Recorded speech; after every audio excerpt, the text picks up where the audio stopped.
This is a map of all of the history of the expulsion of the Jews in Europe. They've been like, I have never seen a minority being kicked around this much, right? And of course, this comes back to the whole idea about the original sin, that you have betrayed Jesus Christ. The blood of Jesus is on your hands.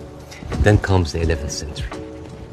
At that time, Jewish people were not allowed to own land. They were just peasants. Even some of the professions were not even allowed to participate in. But they were allowed to do one thing, usury, money lending, because it was prohibited by the Catholic Church to engage into that. So what happens when you work in money? You get richer, right? And those Jews lived in ghettos. Now, ghettos was not just like isolated neighborhoods in cities. Sometimes ghettos were outside the cities. This is like how isolated they were.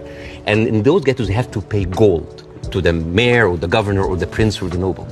So they would see, you're getting richer. I need more taxes. So they pay tax. What happens when you have a business and they increase your rent? You increase your service, increase the taxes, increase the service. So what happened? The Christians started to default.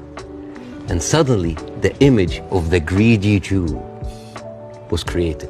This was created because of their conditions. And it became worse in 1095, when Pope Urban II called for the first crusade to go and save the birth of Jesus from the unbelievers Muslim. And this crusade did not kill a single Muslim. You know how many people they killed? 2,000 Jews. Because it's like, wait, the non-believers are all over there. Why? So they went to it's called the Crusades of the Rhineland. So they went to the Jewish community because, hey, we own the money, so let's kill them better than paying them. And then came the plague. And then all of the things like, oh, they're killing babies, who would do that to a baby, And they accused them of poisoning the well. This was the kind of oppression that the Jewish people went through. Fast forward 19th century, there was like the Eastern Jew in Ukraine and Russia, and there was the Western Jews in Europe. Those people in the Eastern Jews had to immigrate because there were pogroms and they were kicked out. And at a certain point, the people in the West, especially in England, it's like, there are too many Jews. We need a solution. A solution for what? For the Jewish problem. So it's like we need to get rid of them. And you know what? Palestine was not even on the A list. Palestine was on the B list. Because England proposed 6,000 square miles in Uganda for the Jews, 1903.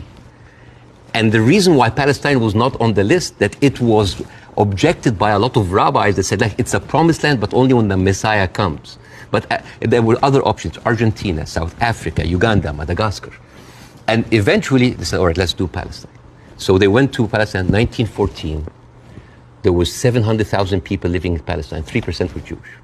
1917, Balfour Declaration. Arthur Balfour, he called the Jewish people in England that they are alien and hostile race. And the thing is, the only Jewish member of the parliament, of the English parliament, Lord Montagu, he objects that these are British citizens, we should not kick them out.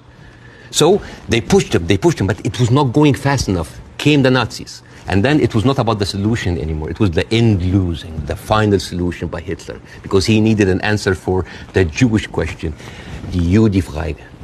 And then, as you see, the Holocaust happened, the most orchestrated, industrialized, horrible genocide in our modern time. 6 million Jews died.